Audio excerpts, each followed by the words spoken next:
জানো তো, অন্যান্য বছরের তুলনায় এইবার আমাদের বাড়িতে আম গাছে প্রচুর প্রচুর আম আইছে।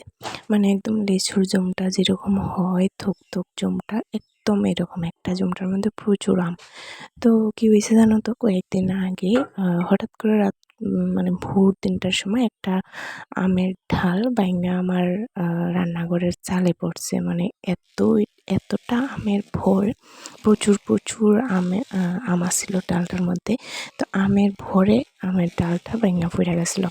আর আমি তো এমনিতেও গাছের ফল শাকসবজি খুবই পছন্দ করি, আর যেমনি আমের ডালটা পড়ছে আমগুলো তো পাইয়া রাখছিলাম।